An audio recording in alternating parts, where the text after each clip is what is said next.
मनुस्मृति के दूसरे अध्याय में आज 31 श्लोक से करेंगे। और जो चर्चा है विवाह प्रसंग, और उसमें 8 तरह के विवाह का उल्लेख किया, बताया। ब्राह्म, दैव, आर्ष, प्राजापत्य, गांधर्व, आसुर, राक्षस और पैशाच। उसमें 4 विवाह के बारे में पिछले बार हमने जाना। ब्राह्म विवाह जो सबसे उत्तम है, जिसमें दूल्हा को बुला के उसकी स्वागत किया जाता है, लड़की के द्वारा चूज किए गए पूरी विधि विधान नियम के साथ वैदिक विवाह होता है। दैव विवाह में वो एक स्पेसिफिक विवाह है जो प्राचीन काल में होता था। यज्ञ करने वाले ऋत्विकों के साथ जो विवाह होता है लड़की का, वो दैव विवाह है। आर्ष विवाह में जहाँ किसी भी तरह की लेन देन नहीं है, कोई आडंबर शो पीस नहीं है, बहुत ही सिंपल तरीके से लेने देने के नाम पर मैक्सिमम एक जोड़े गाय बछड़े आदि, और बिना किसी अलंकार आभूषण हुए सादगी से जो विवाह होता है वो आर्ष विवाह है। अब प्राजापत्य विवाह में कहा, जहाँ माता पिता दोनों बच्चों को ये बुलवाते हैं कि आप दोनों साथ साथ अपनी जिंदगी जियोगे। साथ साथ जीने का यहाँ 3 मतलब होता है। धर्मे च, अर्थे च, कामे च। धर्म, अर्थ, काम में तीनों साथ साथ चलोगे। अर्थात जब धर्म का पालन करोगे तो भी एक दूसरे के साथ दोगे। जब अर्थ प्रॉपर्टी की बात हो तो भी एक दूसरे को शेयर करना है। और काम जो फिजिकल रिलेशनशिप है आप दोनों के बीच, ये एक दूसरे के बुलवा के, पहले माता पिता उनसे बुलवाते हैं, फिर वो रिपीट करते हैं कि हाँ हम करेंगे। इस तरह करके जो बहुत ज्यादा दूसरे विधि विधान इतना ना करके भी इसको किया जाए, उसको प्राजापत्य विवाह कहते हैं। और ये जो 8 विवाहों में से ये 4 विवाह की जो तरीके थे वो अच्छे माने जाते हैं विद्वानों के द्वारा, ज्ञानी विद्वानों के द्वारा। बाकी जो 4 हम पढ़ेंगे वो सोसाइटी में चलते तो थे, व्यवहार में होते थे। धर्मशास्त्र में उनको एक्सेप्ट भी किया है क्योंकि वो मजबूरी है, क्योंकि सोसाइटी में जब होते हैं तो आप इनको नकार नहीं सकते हो। पर वो लोअर क्वालिटी के विवाह होते हैं। वो 4 आज हम देखेंगे, देखते हैं। 5वां है आज आसुर विवाह। आसुर समझते हैं, मतलब असुर से रिलेटेड। ज्ञातिभ्यो द्रविणम दत्वा कन्यायै चैव शक्तितः कन्या प्रदानम स्वाच्छंद्यात् आसुरो धर्म उच्यते। आसुर विवाह में जहाँ डाउरी की व्यवस्था है, डाउरी समझते हैं, दहेज देने की। पर प्राचीन काल में डाउरी उल्टी थी। लड़के वाले लड़की के घर वालों को दहेज दे पैसा देते थे, डिमांड पूरा करते थे। ये जो डाउरी ले दे करके जो विवाह है वो आसुर विवाह है। और इसको समझने के लिए इसके बैकग्राउंड भी समझते हैं। दुनिया में बहुत सारे सिविलाइजेशन में या बहुत सारे देशों में लड़की बेचने की परंपरा रही है।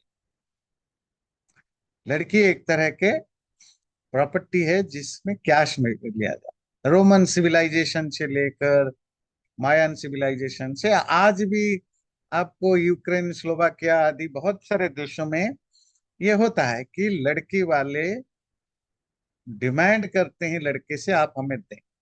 प्राचीन काल में क्या होता था, लड़की की बोली लगती थी। बोली इन द सेंस कौन कितना ज्यादा पैसा दे सकता है नीलाम। मैं भारत की बात नहीं कह रहा हूँ, दुनिया भर, ग्रीक रोमन कल्चर से लेकर दुनिया भर। तो जो जितना पैसा देता था तो सबसे अधिक, या कोई जो भी इनका कंडीशन है वो फुलफिल करता था, तो उसे लड़की को ब्याह दिया जाता था। क्योंकि ये एक ह्यूमन टेंडेंसी रही है काफी सालों से, काफी सेंचुरी या मिलेनियम से। भारत में हमारे पूर्वजों ने उनको कटल किया, उसको एक तरह के कंट्रोल करने की कोशिश की इस आदत। एक तो इसको लोअर क्वालिटी के विवाह माना, और दूसरा उसमें एक लिमिटेशन लगाया और उसको आसुर विवाह। यहाँ बोली वगैरह की तो सेंस नहीं था, पर जब लड़की के घर वाले डिमांड करे, या लड़का घर लड़की के घर वालों को कुछ धन संपत्ति दे करके उनकी लड़की से ब्याह करे, तो असुर विवाह है। श्लोक देखते हैं फिर समझ में आता है। ज्ञातिभ्यो द्रविणम दत्वा, लड़की के ज्ञातियों को, रिलेटिव्स को, जो भी उनके गार्डियन है, माँ बाप है, चाचा चाची है, मामा मामी है, जो भी उनके गार्डियन है, उनको द्रविणम धन या पैसा या जो भी दे करके, कन्या यही चैव शक्ति था, और लड़की को भी कुछ देना पड़ता है जितनी आपकी सामर्थ्य है। कन्या प्रदानम स्वाच्छंद्यात्, और अपनी मर्जी से लड़की को दे देना, इसको आशुर धर्म कहते हैं। तो दहेज की दो पार्ट होते थे, और ये ध्यान रखिए, आगे हम 9th चैप्टर में पढ़ेंगे। दाय के रिलेटेड, दाय का मतलब होता है जो आपकी हेरिडेटरी प्रॉपर्टी है। जब प्रॉपर्टी बांटी जाती है, किसकी कितनी हिस्सा हो, तो उसमें एक वर्ड आप पढ़ेंगे वहां 9th चैप्टर में, वो है स्त्री धन, अर्थात वुमेन्स प्रॉपर्टी। लड़की की क्या प्रॉपर्टी है। तो जो लड़के वाले हैं, वो लड़की के फैमिली को कुछ देते हैं, जो भी उनका डिमांड वगैरह हो। उसके अलावा लड़की को भी कुछ देते हैं, जो लड़की को कुछ देते हैं वो लड़की की अपनी प्रॉपर्टी मानी जाती है, उसी को स्त्री धन कहते हैं। देने के बाद जब विवाह में एग्रीमेंट और विवाह होता है, उसको आसुर विवाह कहते हैं। ये 5th कैटेगरी का और लोअर कैटेगरी का विवाह माना जाता है। ठीक है। प्राचीन काल में कहीं भी लड़के बेचे नहीं जाते थे, ध्यान से सुनिएगा। ग्रूम्स कभी बेचे नहीं जाते थे, ब्राइड्स बेचे जाते। मॉडर्न इंडिया में ग्रूम्स बेचे जा रहे हैं, ब्राइड वाले खरीद रहे। मतलब लड़का को बेचा जाता है ना। नहीं तो ये बेचना होता है ना, दहेज लेने का मतलब दहेज शब्द तो यहाँ नहीं है। यहाँ शब्द है कि आप पैसा दे के ले रहे हो।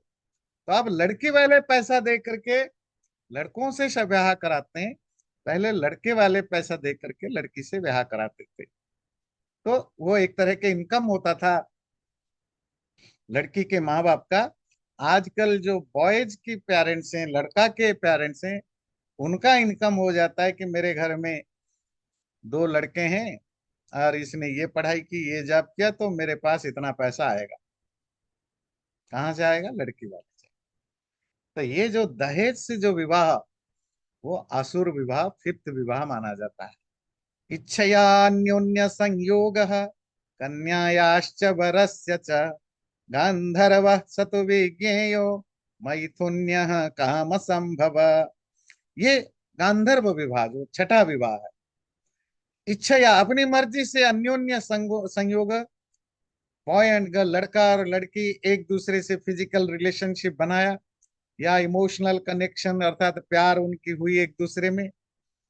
गांधर्व सतु विज्ञेय, और उसी विवाह, उसी रिलेशनशिप को गांधर्व रिलेशन विवाह कहा जाता है, जहाँ की फिजिकल रिलेशनशिप या जो सेक्सुअल रिलेशन है वो काम असंभव, लस्ट के कारण, काम वासना के कारण है।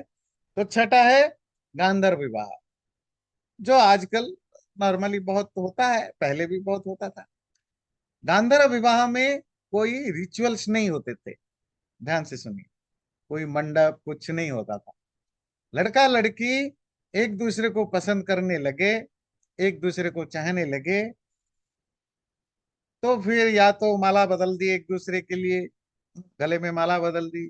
यहाँ किसी जैसे आजकल भी बहुत करते हैं, जो माँ बाप राजी नहीं होते हैं तो बच्चे भाग जाते हैं, बच्चे भाग जाते हैं, किसी मंदिर में माला बदल देते हैं। हाँ, या कहीं मंदिर में चुप के ब्याह कर लेते हैं, कोर्ट मैरिज कर लेते हैं, या कुछ भी नहीं, आजकल तो वो भी नहीं है, लिव इन में रहने लग जाते हैं। तो ये जो साथ रहने की बात को गांधर्व विवाह कहा जाता है। अब ऐसा नहीं कि जैसे हम लोगों की आदत है, आजकल की जमाना बड़ा खराब है, लोग बहुत खराब हो गए। आजकल की जमाना बिल्कुल खराब नहीं है, वैसा ही है जैसे 1000 साल पहले था, जैसे 5000 साल पहले, और जो आगे 5000 साल बाद हो। टेक्नोलॉजी बदल जाती है, सोच बदलते रहते हैं, विचार बदलते रहते हैं, तरीके बदल जाते हैं। पहले राक्षस लोग होते थे, दुष्ट लोग होते थे, आज भी होते हैं भयानक रूप से राक्षस टाइप के लोग।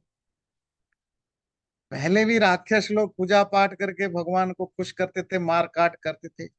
आज भी कितने सो कल्ड रिलीजियंस हैं जो एक्चुअली राक्षस धर्म ही कहलाएंगे, है ना? नहीं तो सब जगह हमेशा रहते हैं, अच्छे बुरे हमेशा रहते हैं। और ये जो विवाह आप कर रहे हैं वो आज भी इतनी ही वैलिडिटी रखते हैं जितना 1000 साल पहले, 5000 साल है, 500 साल पहले। उन दिनों भी लोग बिना मंडप जाए कुछ लड़के लड़कियां शादी कर लेते थे, उनको गांधर्व विवाह कहा जाता था। आजकल आप लिव इन कह देते हैं या माला बदल के रहने लग जाते हैं।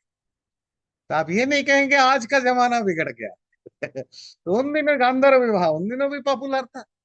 और बाय द वे बड़ी इंटरेस्टिंग चीज, ये जो गांधर्व विवाह, मतलब बिना किसी प्रॉपर ऑफिशियल मैरिज सेरेमनी के थ्रू विवाह करके माला बदल के साथ रहने रख जाते थे, वो हमेशा से बहुत लोगों में पॉपुलर रहा है। वो पहले भी पॉपुलर रहा, मिडिएबल एज में भी पॉपुलर रहा, आज भी यही पॉपुलर है। कुछ लोग चाह कर कर नहीं पाते हैं, पेरेंट्स की इतना प्रेशर रहता है या वो सोसाइटी का, ये हमेशा से रहा। तो इसका जो पुराने जमाने में तो बहुत है एग्जाम्पल, पर एक जो फेमस एग्जाम्पल है वो दुष्यंत और शकुंतला का।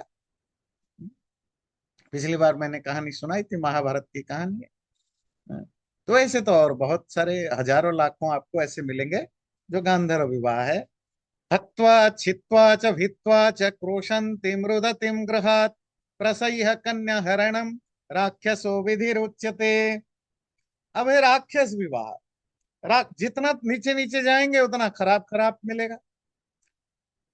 तो जब लड़की के जो पेरेंट्स हैं या गार्डियन है, उनके जो फैमिली मेंबर्स हैं, या तो उनको मार के हत्या करके, या जबरदस्ती छितवा किडनैप करके, या उनके माँ बाप को घायल करके, रोती हुई क्रोशंतिम चिल्लाती हुई रुदंतिम रोती हुई लड़की को उठा करके, प्रसह्य कन्या हरणम, लड़की को किडनैप करके या जबरदस्ती उठा के जो विवाह किया जाता है उसको राक्षस विवाह कहा है। बात समझ में आई? जमींदार को पसंद आ गया, राजा के सैनिक को पसंद आ गया, किसी गुंडे को, किसी बदमाश को, या किसी अपने दम कोई रोबदार व्यक्ति को पसंद आ गया, उसने बोला तुम्हारी लड़की से ब्याहना है, उसने मना कर दिया। माँ बाप को धमकाया, चमकाया, डराया, नहीं माने तो मारा, जरूरत पड़ने पर खून भी कर दिया। और लड़की माने ना माने उठा के ले गए ब्याह किया। ये राक्षस विवाह। अगर आप 60 70s की हिंदी मूवी देखेंगे, उसमें मोस्ट ऑफ आपको इसके देखने को मिलेगा, ये राक्षस विवाह वाला। क्यों 60 70 के? उन दिनों भारत में भी बहुत होते थे, जो दबंग लोग होते थे वो उठा के ले जाते थे लड़की को। आजकल खैर सब कुछ उल्टा हो गया है। बिहार में आजकल एक ट्रेडिशन है, दूल्हा को किडनैप करके ब्याह करा दे। ऐसा है कि लड़की वालों ने कोशिश की, बात बन नहीं रही है, तो वहां गैंग है, गैंग। तो आप गैंग के पास पहुंच जाओ कि ऐसा है कि हमारी लड़की को, हमें तो वो लड़का पसंद आया है। या पसंद आया नहीं आया जी, वो आईएएस की तैयारी कर रहा है, इंजीनियरिंग हो गई है, या डॉक्टर बन रहा है, या कुछ भी, कोई भी कमाने वाला है, जो भी उनकी सामर्थ्य या औकात के हिसाब से, वो लड़का हमें चाहिए लड़की के लिए। तो वो डील कर लेते हैं कि 5 लाख दो, 7 लाख दो। तो क्या करते हैं, उसको किडनैप करके उठा लाते हैं। माँ बाप को अगर कम कुछ परेशान करे, माँ बाप को पिटाई फिटाई करते हैं। लड़का को लेके बांध के रखते हैं कहीं, टर्चर करते हैं, उनको समझाते हैं भाई मान जा, शादी कर ले। नहीं, जब तक ना माने तो उसको परेशान करते हैं, माँ बाप को परेशान करते हैं। फिर लड़का को मानना पड़ता है, जो मानना पड़ता है फिर लड़का को छोड़ देते हैं। अब धूमधाम से शादी होगी, गांव में सबको खाना पीना होगा, लड़की की आना हो जाता है। अब इसको किस कैटेगरी में रखेंगे, राक्षस कैटेगरी में। पर है कि वो कैरेक्टर बदल गए। पहले लड़कियों के साथ होता था, अब लड़कों के साथ होने लगा है, क्योंकि दहेज अब लड़का ही बिकता है, लड़का ही किडनैप होता है। अब लड़कियों का बिकना किडनैप होना कम हो गया। तो देखिए सोसाइटी डेवलप कर रहा है। है ना। तो ये इसी को राक्षस विवाद, जहां भी हिंसा वायलेंस इन्वॉल्व है फैमिली के साथ, या लड़की को किडनैप करके जबरदस्ती करके ब्याह होता है, वो राक्षस विवाह होता है, जो सातवां विवाह है। ये जो हम 8 विवाह पढ़ेंगे, 8वां वाला तो बहुत ही वर्स्ट है, वो तो हम पढ़ेंगे। ये अभी तक जो अपने 7 विवाह पढ़ा, तो इनका पर्पस, इनको विवाह मानने की पर्पस क्या था? क्या ये जो आजकल जैसे मनु के विरोध करते रहते हैं, क्या ये मनु ने जबरदस्ती? नहीं। वो सोसाइटी में ये सब चीजें होते हैं। अगर आप इनको रिकॉग्नाइज नहीं करते हो, तो सफर कौन करता है? लड़की ही सफर करती है। तो इसीलिए उनको वो रिकॉग्नाइजेशन मिले, कोई बात नहीं, ठीक है तुमने मंडप में विवाह नहीं किया, तुम्हारा ये विवाह बहुत वर्स्ट टाइप का है, खराब है, पर at the end of the day तुम्हें मैरिड हम मानेंगे, पति पत्नी मानेंगे। भाई, विवाह को रिकॉग्नाइज करने का सिंपल लीगली मतलब है कि आप दोनों पति पत्नी हो। अगर आप मैरिज को इनवैलिड मान लेते हो, तो आप उनको इलीगल मानते हो, पति पत्नी नहीं मानते हो।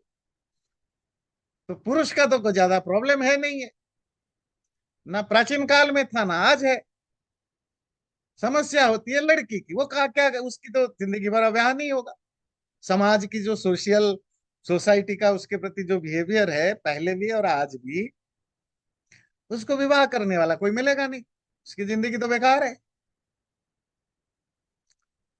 वो गांधर्व विवाह हो, असुर विवाह हो, राक्षस विवाह, असुर में दहेज लेना होता है, गांधर्व में बिना रिचुअल के करना होता है, राक्षस में किडनैप करके विवाह कर लेते हैं या फोर्सफुली करते हैं। तो उसको एक सोशल रिकॉग्नाइजेशन मिले, सोशल उसको सम्मान मिले, उसके लिए जो सोसाइटी में चल रहा था, उनको उन्होंने धर्मशास्त्र में डाल दिया कि इतने तरह के विवाह होते हैं। पर हमारा मानना है नीचे की 4 विवाह खराब हैं, वर्स्ट हैं, अच्छा नहीं है, ये नहीं करना चाहिए। पर होता है तो अब हम उसको रिकॉग्नाइज करते हैं। अच्छा, जरूरी नहीं ये जो 8 उन्होंने डेफिनेशन टाइप का देने की कोशिश की मनुस्मृति में, जरूरी नहीं कि एक्यूरेट ऐसा ही डिफाइन किया जाए। हर चीज को आप जब डिफाइन करते हैं ना, उसमें बहुत सारे शेड्स होते हैं। चलो मैं आपको एक स्टोरी सुनाता हूं, आप इनको किस कैटेगरी में रखेंगे। ये राक्षस कैटेगरी के किसी में आएगा। और वो one of the famous story है, जब भगवान कृष्ण हम्म, और रुक्मिणी से उनका प्यार था। ध्यान दीजिएगा, रुक्मिणी और कृष्ण के बीच में प्यार। पर रुक्मिणी के जो पिताजी थे, रुक्म, और उनका भाई, वो चाहते थे हमारी बेटी की शादी शिशुपाल से हो, शिशुपाल राजा से। रुक्मिणी की वो पसंद नहीं थी। अब घर वाले जबरदस्ती उनका विवाह करना चाहते थे शिशुपाल से, कृष्ण से करना नहीं चाहते थे, क्योंकि कृष्ण से वो उनकी दुश्मनी थी। अब कृष्ण ने क्या किया, रुक्मिणी को किडनैप करके ले गए।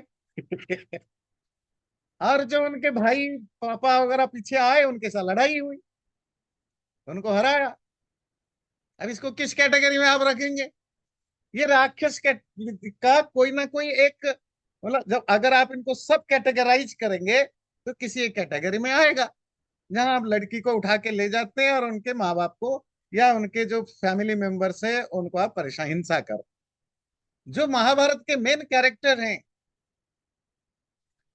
ये आपके कौरव और पांडव, इनके पिताओं का जो विवाह हुआ धृतराष्ट्र और पांडु का, वो भी राक्षस विधि से ही हुआ।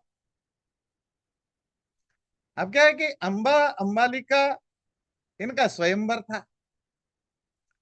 अब स्वयंवर में वो जिसको चूज करेंगे वही होगा।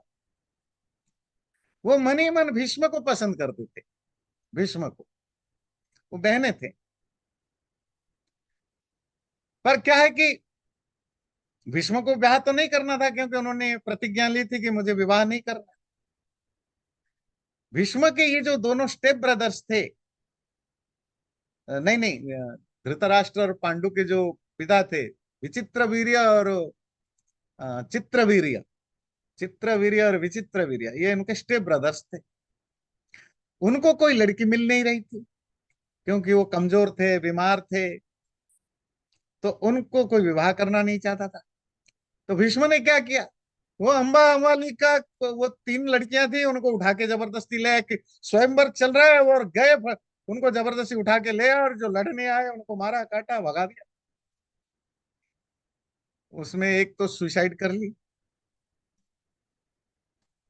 जो बाद में शिखंडी बन के पैदा हुई और भीष्म से बदला लिया आगे जा करके। तो तीनों बहन में से दो बहनों की शादी जबरदस्ती अपने दोनों भाइयों से कराती, एक को चित्रवीर्य से, एक को विचित्रवीर्य से। तो वो क्या है, वो राक्षस विवाह का भी एक कैटेगरी में है। तो जरूरी नहीं कि जब हम राक्षस विवाह सोचते हैं कि सिर्फ गुंडे मवाली टाइप के लोग होते हैं, उसमें बड़े बड़े राजा महाराजे भी ये काम कर बैठते हैं।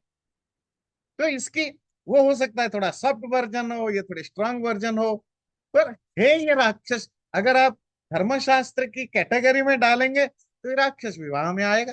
मतलब जहां भी वायलेंस इन्वॉल्व हो फैमिली मेंबर के प्रति, लड़की को उठा करके लाया गया हो, वो सब विवाह राक्षस। समझ में आई बात, क्लियर हो रही है। आठवां है पैसा, जो सबसे वर्स्ट है, बिल्कुल नहीं करना चाहिए, पर क्या है कि सोसाइटी में होती है। जैसे सुप्तां मत्तां प्रमत्तां वा रहो यत्रोपगच्छति सपापिष्टो विवाहानम् वैशासश्चाष्टमो धमः। पिशाच समझते हैं ना? पिशाच का मतलब होता है मांस खाने वाले प्राणी, मनुष्य। ऐसा व्यक्ति, ऐसा मनुष्य व ऐसा प्राणी जो मांस मतलब कच्चा मांस खाता है। तो प्राचीन काल में जैसे आप पौराणिक कहानियों में देखते हैं, वैसे तो प्रसिद्ध है कि हम कहते हैं राक्षस वगैरह खा जाते हैं मांस, कच्चा मांस वगैरह खाते हैं। पर एक्चुअली पुराण वगैरह में राक्षस या असुर कच्चा मांस नहीं खाते थे। जो खाते थे उनको पिशाच कहा जाता, पिशाच। तो ये जो पैशाच विवाह का मतलब है, जो पिशाच तरीका विवाह क्या है उसमें, सुप्ताम मत्ताम प्रमत्ताम वा, कोई लड़की सोई हुई हो, मत्ता नशे में हो, मतलब कोई ड्रग वगैरह में, प्रमत्ताम पागल है, रहो यत्र उपगच्छति, या अकेले में पाकर जबरदस्ती उसके साथ फिजिकल रिलेशनशिप बनाना, सपापिष्ठ, ये सबसे बड़ा पापी होता है, द वीकेस्ट, या आप कहेंगे सबसे बड़ा सीनर है। विवाहानाम पैशाचो अष्टमो धमो, ये विवाह का आठवां और सबसे अधम, सबसे घटिया तरीका है। एक चीज आप उसमें नोट करेंगे जो आजकल हम हमारे लिए ये आम बात है। अगर कोई व्यक्ति, कोई लड़की सोई हुई है, उसके साथ जबरदस्ती जाके फिजिकल रिलेशनशिप बनाया, या इंटॉक्सिकेटेड है, या नशे में है, या बेहोशी में है, या किस अकेली है, ऐसे मौका देकर उसके साथ फिजिकल रिलेशनशिप बनाता है, तो वो आठवां पैशाच विवाह। ध्यान दीजिए, हमारे यहाँ मतलब प्राचीन काल में फिजिकल रिलेशनशिप बनाना विवाह करना, विवाह का पर्पस, विवाह के बाद ही आप फिजिकल रिलेशनशिप बना सकते हो। और अगर आप फिजिकल रिलेशन बनाते हो बिना विवाह के, तो भी वो विवाह माना जाएगा। तो ये आठवां है, सबसे खराब है। और आगे आपको बताएंगे कि ये करने वाले दुनिया के सबसे जो हिनियस लोग होते हैं, गंदे लोग होते हैं, वो इस तरह के आठवां वाला करते हैं। ये नहीं करना चाहिए, पर अगर होता है तो उसको फिर सोसाइटी को मान्यता देनी होती। अभी ये चार जो श्लोक है, इनका कोई बहुत ज्यादा वो नहीं है, तो मैं इनका सिर्फ अर्थ बता देता हूँ। चार श्लोक, ये बीच में हमारा 8 विवाहों का तरीका चला था, आगे भी शुरू होगा। जो अचानक 4 श्लोक ऐसे आ गए कि द्विज लोगों को पानी के साथ कन्यादान करना चाहिए, बाकी लोगों को बिना पानी के कन्यादान करना चाहिए। तो ये सब चीजें आई, तो उनको तो हम थोड़ा, इसका कोई सेंस नहीं है ज्यादा, हम अगले चलते हैं।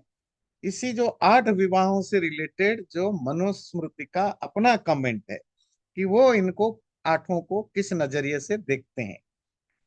ब्रह्मादिषु विवाहेषु चतुर्षु एवानुपूर्वशः ब्रह्म वर्चस्विना पुत्रा जायन्ते शिष्ट सम्मताः।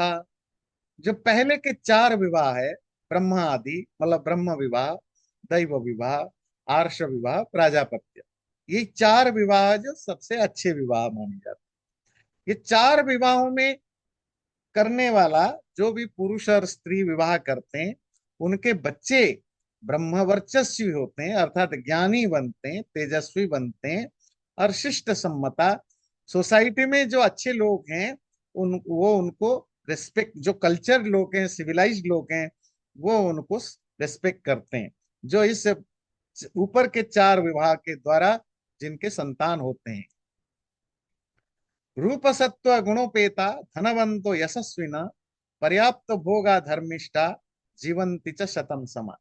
ऐसे 4 विवाहों में जो ब्राह्म, दैव, आर्ष और प्राजापत्य, ये 4 विवाहों के द्वारा जो बच्चे होते हैं, वो सुंदर रूप वाले भी होते हैं, शक्ति वाले, अच्छे ताकत वाले भी होते हैं, अच्छे गुण वाले भी होते हैं, धनवान भी बनते हैं, यशस्वी भी बनते हैं, और बहुत भोगने वाले भी बनते हैं, और 100 साल तक भी जीते हैं।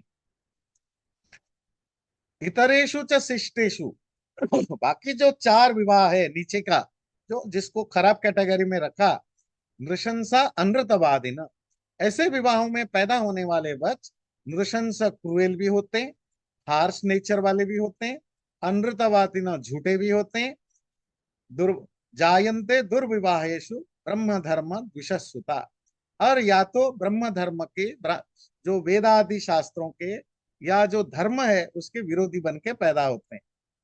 जो पेरेंट्स अपने कल्चर को, अपनी सिविलिटी को, अपनी धर्म को मानते हैं, लाइफ में इंप्लीमेंट करते हैं, वर्च्यूज को, मोरालिटीज को, वैल्यूज को अपने लाइफ में रखते हैं, उनके बच्चे नेचुरली उसको फॉलो कर। ऐसा नहीं है कि 100% होता है। देखो, राजाओं के घर में भिखारी भी पैदा होते हैं, प्रोफेसरों के घर में अनपढ़ भी पैदा होते हैं, अनपढ़ के घर में ज्ञानी भी होते हैं।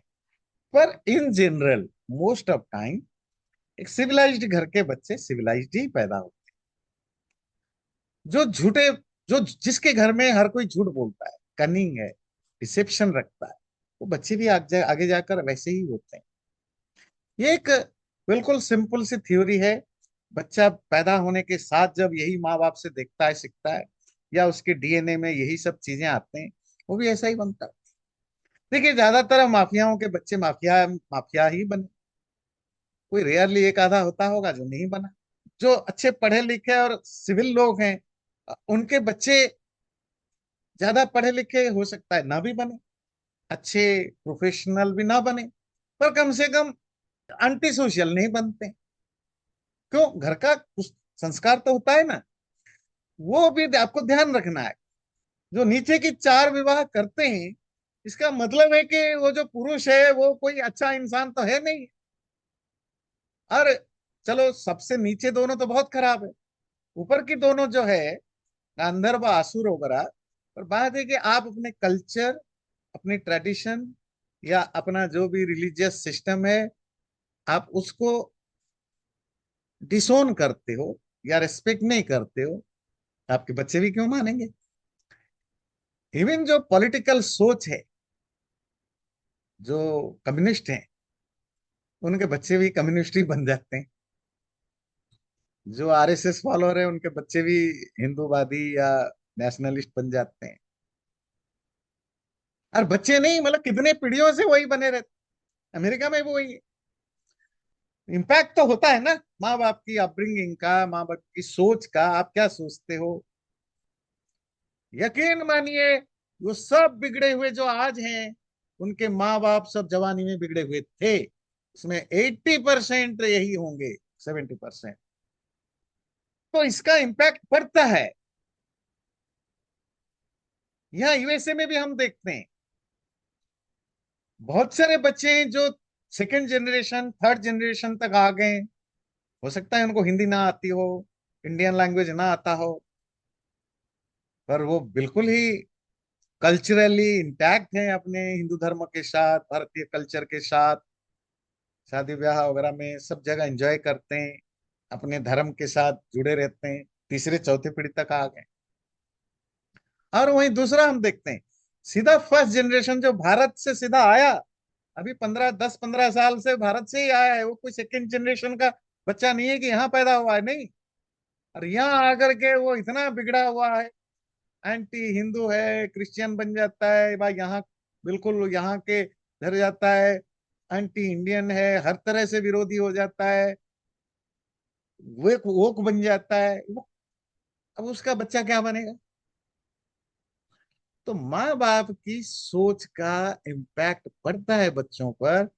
माँ बाप कितने भी कोशिश करें मेरे बच्चे अच्छे बन जाएं, वो उनको मंदिर ले जाएं, संडे स्कूल ले जाएं, कहीं भी ले जाएं, उसका असर कभी नहीं होता अगर वो माँ बाप खुद वैसा नहीं है जैसा वो बच्चे को बनाना चाहते।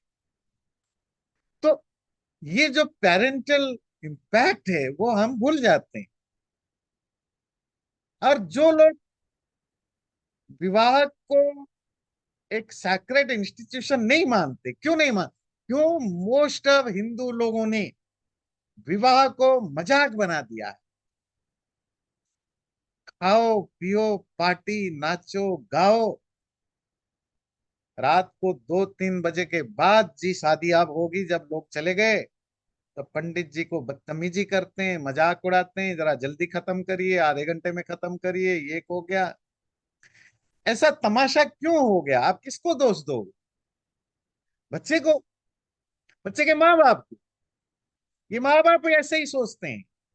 और वो बच्चा जब खुद बड़ा होगा, वो उसका बच्चा वो भी यही ट्रेडिशन अपनाएगा। मतलब जब मैं खुद अपने धर्म का रिस्पेक्ट नहीं करता हूं, तो मेरा बच्चा नहीं करने वाला। मैं अपनी कल्चर का रिस्पेक्ट नहीं करता हूं, मेरा बच्चा नहीं करने वाला। तो ये जो 8 में से जो 4 है, जिसमें सोशल जो नॉर्म्स हैं, जो शास्त्रों की विधि विधान है, उनको फॉलो किया जाता है। इसका मतलब जो लोग इन चारों विवाहों के थ्रू जाते हैं, वो अपने आप को उसके साथ जोड़ के रखते हैं, तो उनके बच्चे की बेटर चांस है कि वो भी उसी अच्छे बनेंगे, धार्मिक बनेंगे, कल्चरल बनेंगे, नॉलेजेबल बनेंगे। जो बाकी 4 है, हो सकता है उसमें कोई वायलेंस नहीं भी हो, क्योंकि आपने सिस्टम से अपने आप को अलग कर दिया।